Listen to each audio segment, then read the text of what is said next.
محترم مسلمانانو، لمونځ هغه عظیم عبادت دی چې په هیڅ حالت کې معافیږي نه. د جهاد په موقع کې چې کله د کفار سره مقابله شروع وي، په عین جهاد په موقع کې لمونځ معاف نه دی، بلکې د مجاهدینو دپاره صلات خوف لمونځ طریقه کیږي. قدرمنو مسلمانانو، نن سبا زنانې دومره کوتاهي کوي په لمانځه کې چې پر معمولي شي باندې لمونځ دا پرېږدي. چې کله د واده موقع راسي، د خوشحالۍ موقع راسي، دا لمونځ نه کوي، او چې کله د غم موقع راسي، د غم په موقع کې دا لمونځ نه کوي. چې کله په سفر کې د سړی، په ریل ګاډۍ، په بس کې د سړی، په دا حالت کې دې ته بیا وزر راځي، لمونځ نه کوي.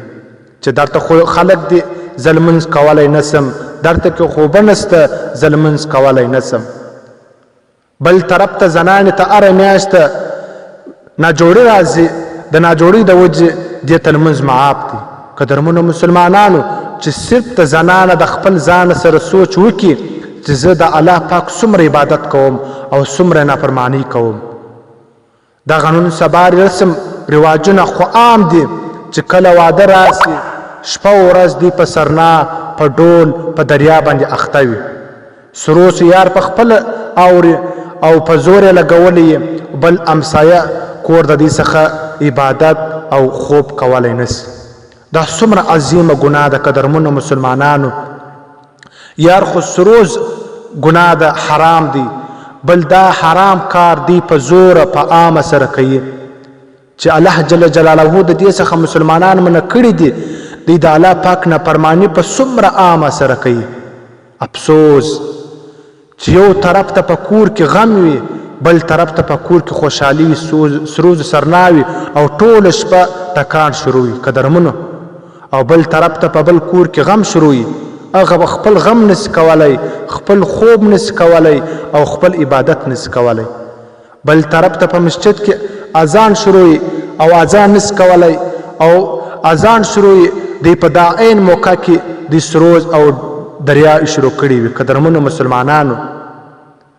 او بل دی په رسم کې دومره سخت دي چې هر قسم کار کولی سي، لیکن رسم او رواج پرېږدلی نسي. او نن سبا ګرانۍ دي او دغه خلک پریشانه دي، لیکن زنانه رواج ختم کولی نسي. خاوند د بل چا څه پور اخلي، د بل چا څه قرضه اخلي، لیکن د زنانې رواج ختمولی نسي، او دې له به هغه شی ضرور راوړي. قدرمنو مسلمانانو، دا رواجونه، دا رسمونه ختم کړي، ودونه اسانه کړي. او بل نن سبا بل پیشن دی، زموږ دی ودونه د ماپښین د لمانځه بعده کیږي، په ورا باندې د ماپښین د لمانځه بعده کیږي. قدرمنو مسلمانانو، چې کله زنانه د ماپښین د لمانځه بعده دا په ورا کیږي، تی خپل سوچ فکر ووي دا به د ماپښین لمونځ کوي که به نه کوي، ځکه دا خو د دریا او د ورا په تیاري کې مشغوله وي، او د هغه دپاره سرخی کوي، د هغه دپاره سنګار کوي، د ماپښین لمونځ خو په یاد نه وي. چې کله د ماپښین لمونځ د دې د لاسه څخه ولاړي، بل وخت بیا د مازګر ټیم را روان دی. د مازګر ټیم خو بالکل عام خاص د واده ټیمي، د ورا ټیمي، د مازګر ټیم بیا د مازګر لمونځ د دې وخت کې ولاړي.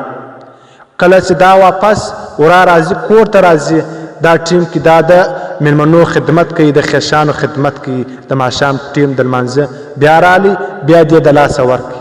قدرمنو مسلمانانو، څومره د افسوس خبره ده چې یار مسلمان بیا د مسلمان زنانه وي، او دومره د الله جل جلاله عظیم عبادت دی، دومره معمولي وزر باندې دا د لاس ورکوي.